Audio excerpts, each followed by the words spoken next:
Hello guys, कैसे हो आप लोग। उम्मीद है बहुत अच्छे होंगे। दोस्तों मैं हूं Nitin Bhalla and welcome back to the Richard look. दोस्तों इस वीडियो में मैं आपको एजुकेट करूंगा म्यूचुअल फंड्स के बारे में कि म्यूचुअल फंड्स क्या हैं, क्योंकि हमारी सीरीज की पहली वीडियो है। तो मैं आज आपको बताने वाला हूं कुछ बेसिक म्यूचुअल फंड्स के बारे में, but important points about mutual fund, right. तो इस वीडियो को आप ध्यान से देखिएगा क्योंकि यही आपके लिए नींव का काम करेगी हमारी आने वाली वीडियोस में, राइट। तो शुरू करते हैं इस वीडियो को। दोस्तों जब एक इंडिविजुअल पर्सन के पास उसका सैलरी का चेक आता है या फिर एक बिजनेसमैन एक बजट बना रहा होता है अपनी इनकम का कि कितना वो खर्च करेगा वगैरह वगैरह, जब वो डिटेलिंग करता है, एक बजट बनाता है, तो उसका कुछ ना कुछ एक हिस्सा यानी कि अपनी इनकम का कुछ एक हिस्सा वो सेव करता है। और वो सेव क्यों करता है? वो सेव काफी वजहों से कर सकता है। अपने रिटायरमेंट प्लान के लिए हो सकता है उसने अपना घर खरीदना है, हो सकता है उसने अपनी एक कार खरीदनी या और भी कोई रीजन हो सकता है, राइट। अब ये चीज करने के लिए वो सेव करता है। अब वो सेव कहाँ कर सकता है? दोस्तों सेव काफी जगह कर सकता है। कुछ एग्जांपल्स मैं आपको दे रहा हूँ। सबसे पहले जो सबसे ज्यादा कॉमन है वो है सेविंग बैंक अकाउंट, राइट। और मेरे हिसाब से सेविंग बैंक अकाउंट में पैसा डालना यानी कि उसका लॉस है, क्योंकि आपको वहां पे बहुत ज्यादा रिटर्न नहीं मिलेगी, क्योंकि बिल्कुल भी रिस्क वहां पे नहीं है। आपका पैसा बिल्कुल 100% सुरक्षित है। आप जब चाहे वहां से निकाल सकते हो, इसलिए वहां से आपको बहुत ज्यादा रिटर्न नहीं मिलती है, राइट। अगर हम इन्फ्लेशन की तरफ देखें तो भी हमें बैंक में पैसा जब हमारा रहता है तो हमें कुछ ना कुछ नुकसान होता है, ठीक है, डन। अभी सेकंड ऑप्शन के बारे में बात करते हैं। सेकंड ऑप्शन है एफडी। एफडी भी बहुत ज्यादा इंपॉर्टेंट है। एफडी एंड रिकरिंग डिपॉजिट, ये दो जगह हम इंडियंस काफी पैसा इन्वेस्ट करते हैं। रिकरिंग डिपॉजिट होती है जहाँ पे हर महीने जो है हमारा पैसा जो है कटता है हमारे बैंक से ही सीधा, और जितने टाइम की हमने इन्वेस्टमेंट कर रखी होती है उतने टाइम बाद हमें एक पैसा लमसम मिल जाता है विद इंटरेस्ट, राइट। एक एफडी होती है जहाँ पे क्या होता है हमारा पैसा ब्लॉक हो जाता है। ये दोनों ही बहुत ज्यादा सुरक्षित है, बहुत ज्यादा सेफ है, इसलिए हमें नुकसान तो बहुत कम होता है। और क्योंकि हमारा पैसा वहां पे ब्लॉक हो जाता है, इसी वजह से हमें रिटर्न भी थोड़ी अच्छी खासी मिल जाती है एक सेविंग बैंक अकाउंट से। आपको लगभग 6.5% के आसपास आपको ब्याज मिल जाएगी अगर आप एफडी या आरडी वगैरह करते हो, राइट। अभी तीसरा ऑप्शन करते हैं। तीसरा ऑप्शन जो हम इंडियंस जो है बहुत ज्यादा करते हैं वो है गोल्ड में डिपॉजिट, राइट। गोल्ड में डिपॉजिट आपका पैसा वेस्ट करता है और कुछ नहीं करता, बिकॉज क्योंकि अभी देखा जाए तो गोल्ड के रेट में बहुत ज्यादा उतराव या चढ़ाव नहीं है। वो फ्लक्चुएट हो तो रहा है बट एक लेवल पे ही हो रहा है, उससे आगे बढ़ना काफी मुश्किल लग रहा है। तो गोल्ड में इन्वेस्ट करना मेरे हिसाब से आपका वेस्टेज जो मनी है, राइट। आपका बस पैसा ब्लॉक हो जाएगा। और सबसे बड़ी बात, हम इंडियंस जो है ना काफी इमोशनल होता है। जब हमारा गोल्ड बिकता है तो हम काफी ज्यादा जो है ना इमोशनल फील करते हैं। तो मेरे हिसाब से गोल्ड में पैसा इन्वेस्ट करना बेकार है। उसके बाद जहां हम इन्वेस्ट करते हैं वो है रियल एस्टेट। हम कुछ मकान वगैरह खरीद लेते हैं, कुछ जमीन खरीद लेते हैं, शॉप्स खरीद लेते हैं, बट क्योंकि हम जब यहाँ पे इन्वेस्ट करते हैं तो उसके लिए हमें खूब सारा पैसा चाहिए हो, वो पैसा वहां पे ब्लॉक हो जाता है, राइट। और अगर आप ध्यान दें तो पिछले कुछ टाइम से रियल एस्टेट में भी आपको कुछ ज्यादा बेनिफिट नहीं मिलेगा, क्योंकि रेट ना ज्यादा बढ़ रहे हैं ना कुछ, और काफी लोगों को उसमें सिर्फ नुकसान हो रहा है, राइट। बट हाँ, आने वाले टाइम पे कभी ना कभी आपको बेनिफिट जरूर होगा, बट उसके लिए आपको एक अच्छा खासा पैसा चाहिए, राइट। तो अभी आगे बात करते हैं। अगला जो ऑप्शन है वो है स्टॉक मार्केट, शेयर मार्केट।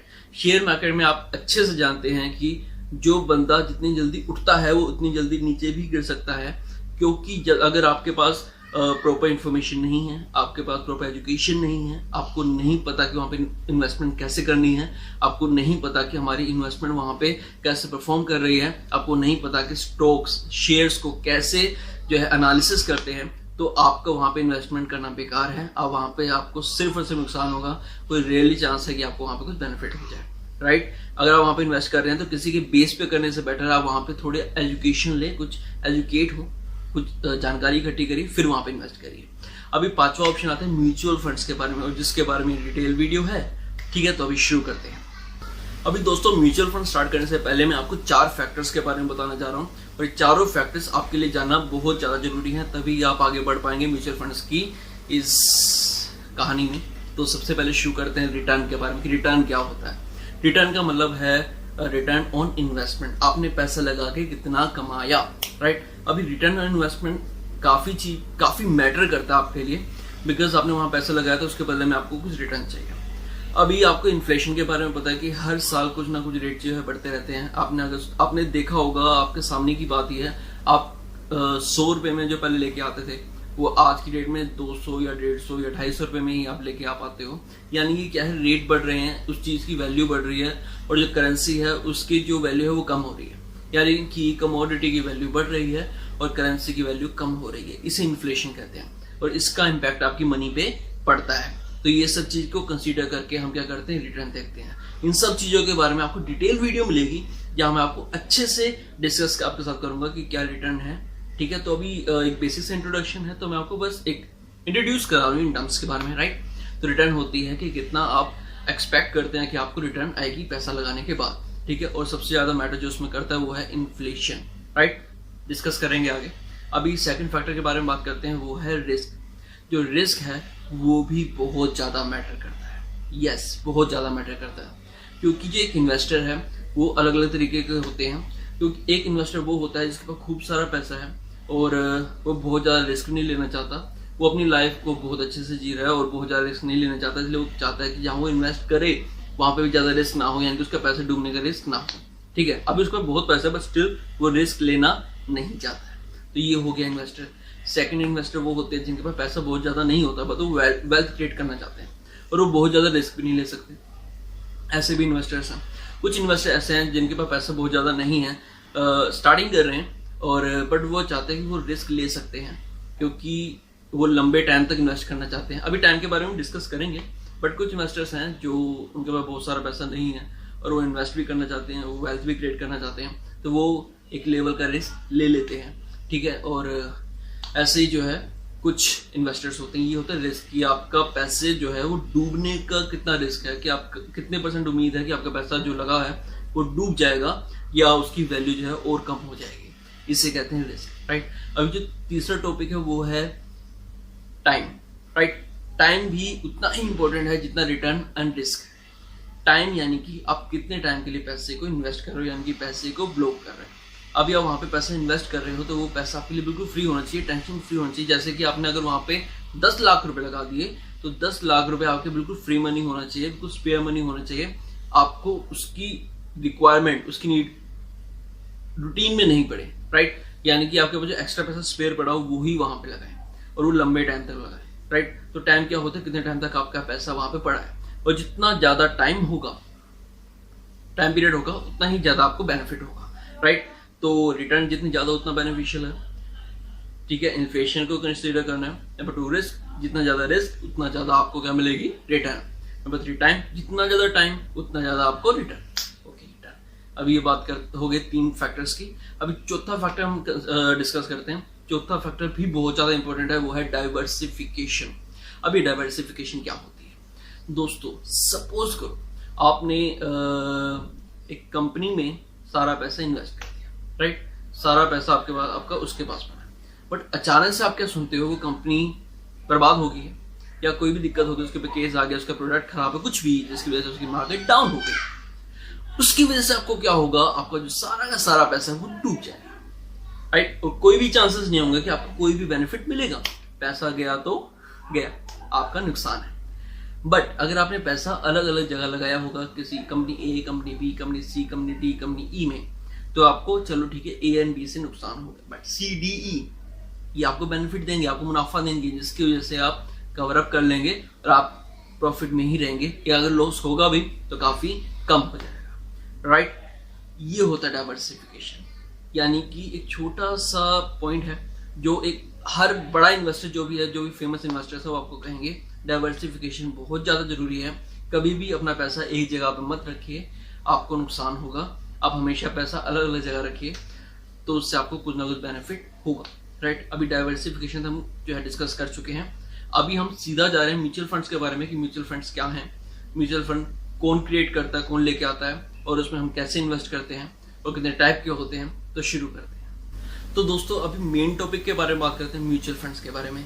दोस्तों एक एसेट मैनेजमेंट कंपनी होती है, ये वो कंपनीज होती है जो म्यूचुअल फंड को लेके आती हैं, लाइक HDFC, L&T वगैरह काफी हैं। आप सर्च करोगे तो आपको एक लिस्ट मिल जाएगी, राइट, जहाँ पे आप इन्वेस्ट करते हो। आप एसेट मैनेजमेंट कंपनी यानी कि AMC, आगे मैं से AMC ही बोलूंगा, आप AMC को अपना पैसा देते हो, यानी कि पैसा इन्वेस्ट कर रहे हो। अब वो पैसे को वो अलग अलग कंपनीज में, अलग अलग इंस्ट्रूमेंट में इन्वेस्ट करती है, ठीक है। और ऐसा करने के लिए उसने कुछ एक्सपर्ट रखे होते हैं, जो एक्सपर्ट उस कंपनी ने रखा है उसे कहते हैं फंड मैनेजर, राइट। वो अपनी लाइन का एक्सपर्ट होता है, यानी कि इन्वेस्टमेंट एक्सपर्ट होता है, और वो अपने एक्सपर्टीज यूज करके आपके पैसे को अलग अलग जगह पे इन्वेस्ट करता है, और वहां से कई बार जब जरूरत पड़े तो वहां से निकाल के दूसरी जगह पे इन्वेस्ट करता है। सकती। यानी कि जो काम एक इन्वेस्टर करता है शेयर मार्केट में और वही काम वो फंड मैनेजर करता है, बट वो अपने लिए ना करके वो आपके लिए करेगा। यानी कि अगर आपके पास नॉलेज नहीं है कि पैसे को कैसे वहां पे इन्वेस्ट करना है और कहाँ कहाँ करना है,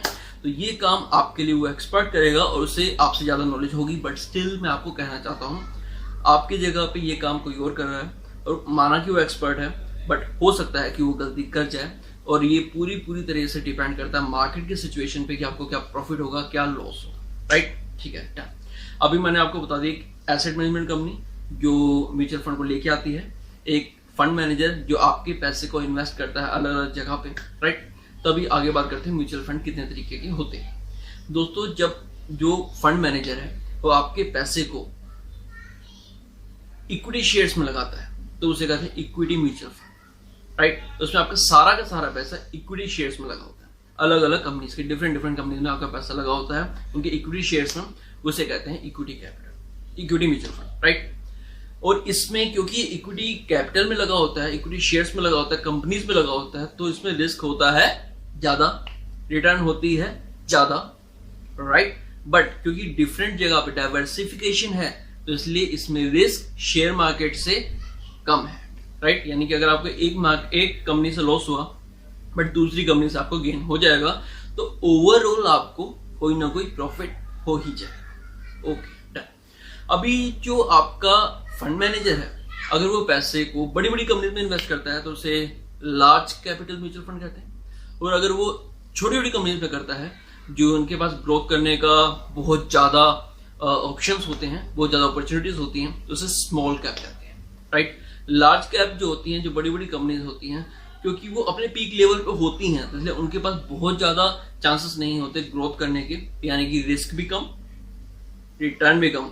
बट हाँ, रिटर्न आपको अच्छी खासी मिल जाएगी दूसरे सोर्सेज से, बट रिस्क जो है वहां पे आपके लिए कम रहता है, राइट? तो अभी जो स्मॉल कैप में इन्वेस्ट होता है, क्योंकि छोटी छोटी कंपनीज में होता है, उनके पास ग्रोथ के ज्यादा ऑप्शंस होते हैं, तो वहां पे रिस्क बहुत ज्यादा होता है, क्योंकि छोटी कंपनी है, अभी पनपी है, हो सकता है वो डाउन हो जाए और हो सकता है वो आगे बढ़ जाए, यानी कि रिस्क जो है बहुत ज्यादा है। और क्योंकि आप इसमें लंबे टाइम तक इन्वेस्ट करते हैं तो आपको ज्यादा बेनिफिट मिलेगा। High risk, high return, high time. Okay, done. इसी तरीके से जो है मीडियम जो है लेवल की भी कंपनीज होती हैं जहां पे इन्वेस्ट किया जाता है, राइट? Mid capital. इस तरीके से हो गए तीन तरीके के इक्विटी शेयर में जो इन्वेस्ट करते हैं, इक्विटी म्यूचुअल फंड में तीन तरीके की मैं आपको बता चुका हूँ फंड, एक large cap, mid cap and small cap. अभी पैसा अगर म्यूचुअल फंड का जो मैनेजर है, फंड मैनेजर है, उसने पैसा डेट में लगा दिया, डेट यानी कि गवर्नमेंट बॉन्ड्स हो गए या फिर डिवेंचर्स हो गए, तो उसे डेट म्यूचुअल फंड कहते हैं, राइट? अभी डेट म्यूचुअल फंड क्या होता है मैं आपको एक तरीके से बता चुका हूँ, क्योंकि डेट जो है वो बहुत जो है ज्यादा सिक्योर्ड होता है इक्विटी से, क्योंकि हम बचपन से जानते हैं, लैंड ट्रस्ट में भी हमें पता है कि भैया जो इक्विटी शेयर्स होते हैं वो बहुत ज्यादा रिस्की होते हैं, और जो डिवेंचर्स सिक्योर होते हैं क्योंकि उसमें फिक्स रेट होता है, ठीक है? तो डेट जो है वो सिक्योर होता है और आपको रिटर्न कम आती है बट सिक्योर रहता है, और बट बाकी सबसे कंपेयर किया जाए तो रिस्क आपकी रिटर्न ठीक ठाक आ जाती है। ओवरऑल अगर रिटर्न की बात की जाए equity and debt mutual funds में, तो 4%, 3%, 4% से लेके 35%, 40% तक भी जाती है। आप जितना लंबा पीरियड में इन्वेस्ट करोगे उतनी ज्यादा आपको इंटरेस्ट मिलेगी, राइट? तो अभी ये हमने बात कर ली equity and debt mutual funds की। अभी इन दोनों टर्म्स के बारे में आपको और डिटेल वीडियोस मिलेंगी, राइट? बट अभी एक इंट्रोडक्शन वीडियो है, तो मेरे हिसाब से फिलहाल इतना काफी है, ठीक है? तो अभी थोड़ा सा और आगे बढ़ते हैं। तो दोस्तों, जब पैसा म्यूचुअल फंड में आप दे रहे हैं और आपका जो फंड मैनेजर है वो उस पैसे को इक्विटी में भी इन्वेस्ट कर रहा है और डिवेंचर में भी इन्वेस्ट कर रहा है, यानी कि डेट में भी और इक्विटी में भी, तो उसे कहते हैं हाइब्रिड म्यूचुअल फंड। क्योंकि नाम से ही पता लग रहा है इसमें दो तरीके के जो है फंड्स इन्वॉल्व हैं, इक्विटी भी इन्वॉल्व है, डेट भी इन्वॉल्व है, राइट? यानी कि इसमें जो है आपको नुकसान कम होगा, यानी कि ये सिक्योर्ड है इक्विटी म्यूचुअल फंड से, ठीक है? बट रिस्की है डेट म्यूचुअल फंड से, यानी कि हाइब्रिड जो है बीच में आता है इन दोनों कैटेगरीज के, ठीक है? तो अभी इन सब चीजों के बारे में बहुत कुछ है, बहुत डिटेल्स हैं, जब मैं आपके आने वाली वीडियोस में बताऊंगा, राइट? तो अभी थोड़ा सा और आगे बढ़ते हैं। मैंने आपको बता दिया इक्विटी म्यूचुअल फंड, मैंने आपको बता दिया डेट म्यूचुअल फंड, मैंने आपको बता दिया हाइब्रिड म्यूचुअल फंड, राइट? अब जो तीसरी बात आपके साथ शेयर करने वाला हूँ वो ये है कि जब हम कोई शेयर खरीदते हैं तो हमें मिलता है शेयर, यानी कि हमने पैसे दिए उसके बदले हमें मिलते हैं शेयर्स, राइट? और जब हम म्यूचुअल फंड्स खरीदते हैं, इन्वेस्ट करते हैं, जब हम पैसा देते हैं तो उसके बदले में हमें मिलती है यूनिट्स। क्या मिलती है जी? Units, right?